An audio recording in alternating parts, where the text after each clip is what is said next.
Hello guys, I am Dr. Swagata Bera, guest faculty in Government BYPTPG Autonomous College, Durg, Chhattisgarh, going to deliver a lecture on the topic baseband receiver.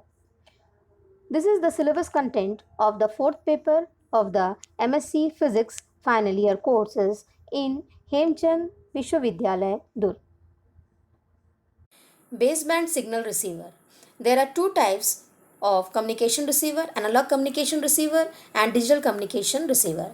In analog communication receiver, the objective is to reproduce the frequency components faithfully that has been transmitted. For that, we have to consider signal to noise ratio as the significant parameter, which is abbreviated as SNR. SNR decides the performance of the analog communication receiver, whereas in digital communication receiver there is a bit difference. In digital communication receiver, the objective is to determine whether the received signal is 1 or 0. The digital signal is 1 or 0, so we have to determine the 1 or 0 signal among all the possible sets. Sometimes it happens that data 1 is transmitted but data 0 is received, and vice versa. This is the error in the receiver, which is characterized by the probability, and a term is introduced which is a probability of error or error probability. So both SNR and probability of error decides the performance of the digital communication receiver. Practically, this error is introduced due to the introduction of the noise. Actually, the noise changes the voltage levels. Logic 1 and logic 0 is nothing but a voltage levels. Here this is a graph which is representing the voltage levels. Generally, high voltage level is logic 1 and low voltage level is logic 0. Now here we can see that due to the noise, the voltage level get changed and logic 1 become logic 0. So it is required that we must analyze the noise parameter. So next is a noise. The unpredictable voltage waveform is a random process which is called noise. In communication system, noise is passed through the filter, so noise become a narrow band noise. So frequency domain characterization of the noise will be helpful to understand the behavior of the noise in the communication receiver. When noise is passed through a narrowband filter, the output of the filter should look rather like a sinusoid. We can see here is a filter here.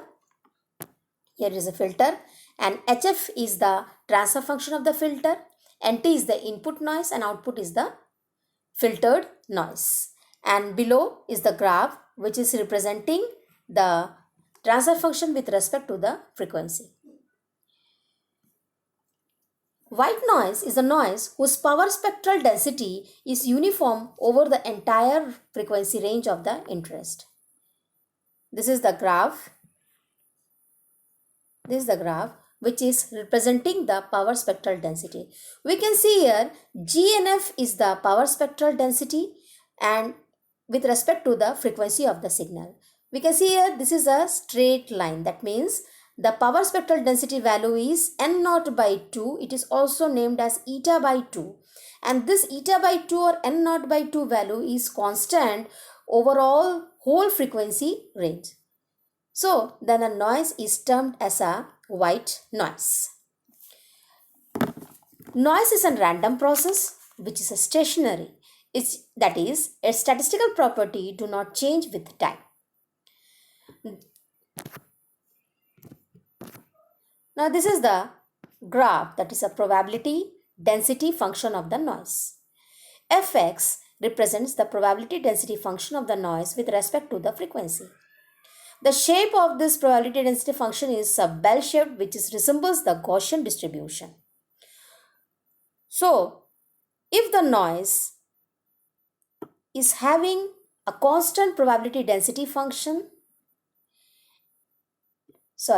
It is having a constant power spectral density and have a Gaussian distribution, then that noise is termed as a white Gaussian noise. This is the mathematical formulae for the probability density function of the Gaussian distribution function, where small m is the mean value and sigma is the standard deviation. Now, if in case of the white Gaussian noise, the mean value is equal to 0, and finally this become the final mathematical formula which is representing the white Gaussian noise.